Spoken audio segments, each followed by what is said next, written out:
Today we're going to make some stuffed pepper soup. And I have a bonus recipe for hot ham and cheese sandwiches with a wonderful onion sauce. The ingredients needed for the stuffed pepper soup is 1 pound of ground beef, 1 14.5-ounce can of diced tomatoes. I happen to like fire roasted tomatoes, 1 8-ounce can of tomato sauce, 1 32-ounce of beef broth, 1/2 cup of white rice, not instant, ground pepper to taste, salt to taste, and 1 tablespoon of brown sugar packed, 1 large green pepper chopped and diced, and some diced onion. And I just happen to have some diced green pepper that I had in the freezer, and I like sweet Vidalia onion. You'll need a large pan for the soup, at least a 6-quart, and you may want to spray it with some nonstick spray. The first step is to brown the ground beef, making sure to break up the pieces.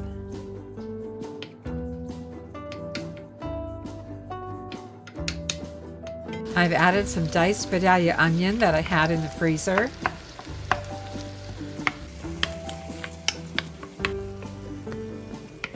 When the ground beef is completely browned, you'll need to remove the excess water and the grease. And I have a special way that I do this. I push the ground beef to one side, and then using a half sheet of paper towel, I just use it to help absorb the grease.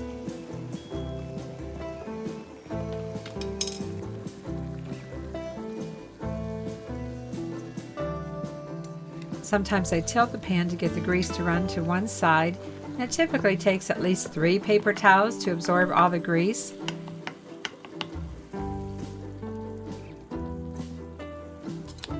And then just using tongs, I just place the paper towel on a paper plate and then I discard.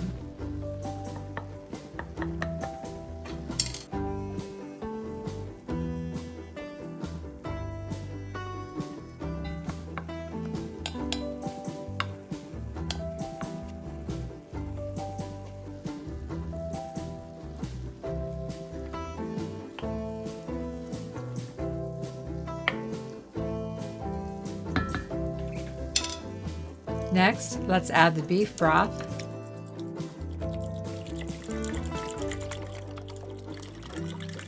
You can use any brand and any type of diced tomatoes that you prefer. I just happen to like these fire roasted. They are from Aldi, but I'm not sponsored.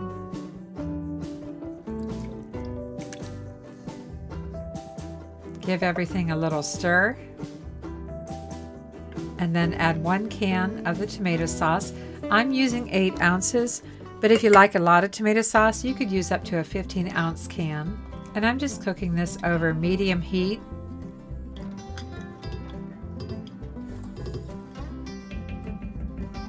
Add 1 tablespoon of packed brown sugar. And of course, keep stirring everything.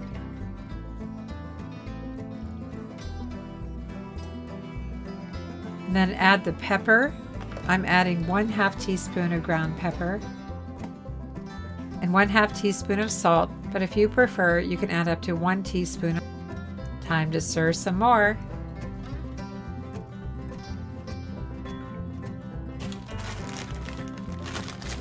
Next, add the chopped green pepper. Again, I had this in the freezer, so that was pretty handy. And I'm adding just a little bit at a time and then stirring because I'm not sure how much green pepper I want in my soup. I think this was 1 large green pepper when I chopped it up, and as you'll see here, I end up adding all of it.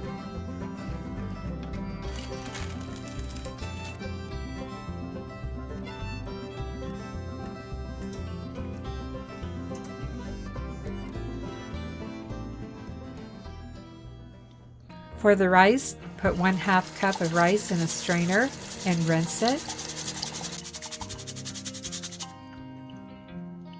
And then add the rice to the soup. Again, be sure to keep everything stirred.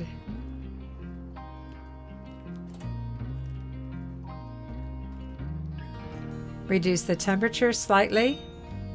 You can cover it at this point if you'd like and simmer it for about 30 minutes.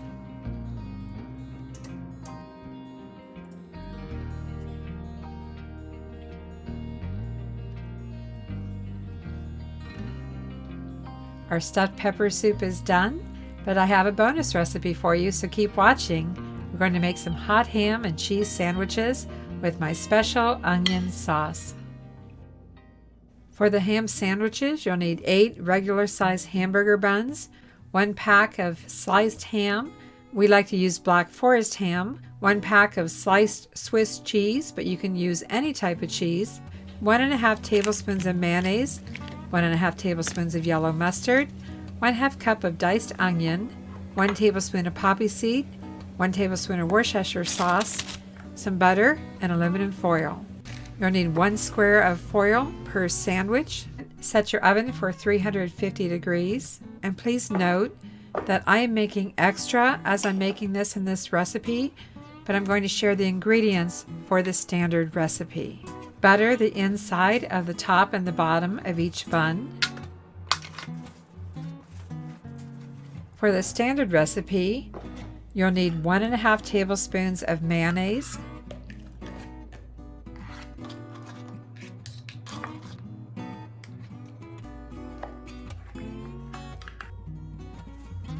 and 1½ tablespoons of yellow mustard.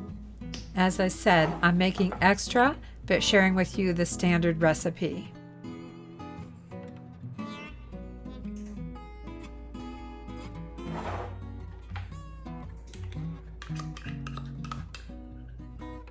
Add 1 tablespoon Worcestershire sauce, and yes, I have trouble pronouncing that. Stir everything really well. And add 1 tablespoon of poppy seeds.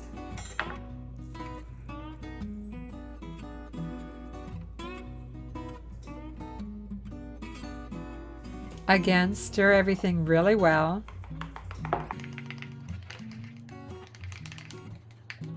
I've added some diced onion that I had in the freezer. Add the onion to your preferred taste. This is an onion sauce, you know, but if you don't like onion, you still would probably like the rest of the sauce. Spread some of our onion sauce on the inside of the top and bottom bun, placing it over top the butter.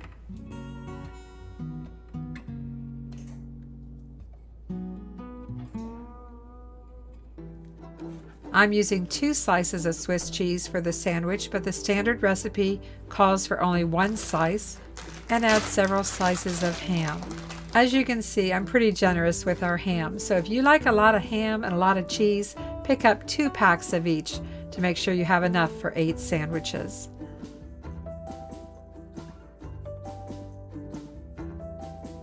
After you have the sandwich assembled, place it in the center in a square of aluminum foil and wrap it up as shown.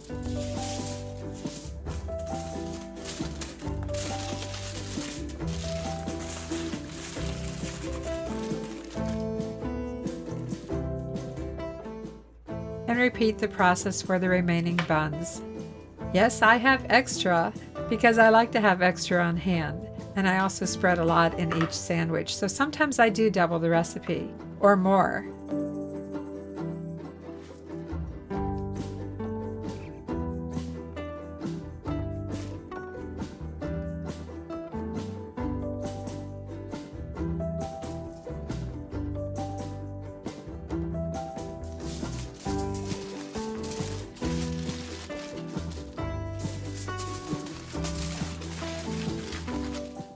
This is how you can take care of it. You can store it in the refrigerator. So if you, like me, have extra sauce, place it in a small container.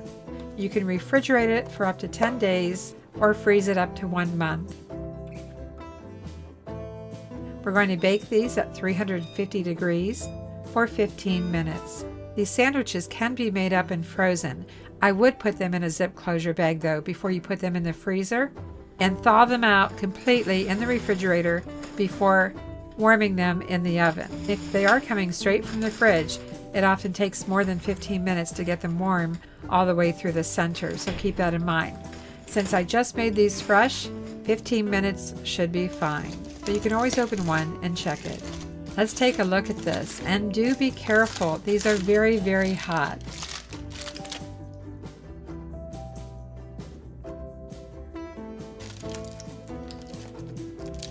And while I typically don't cut my sandwich in half, I'm doing that to show you the inside. Please do be cautious. They are very hot inside.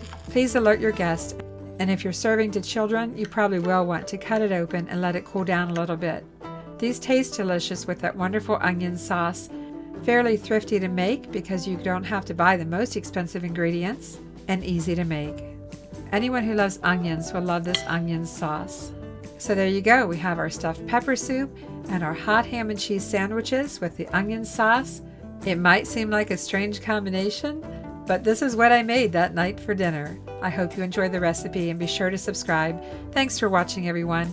I'm Vicki with Thrifty Recipes, and I'll see you soon.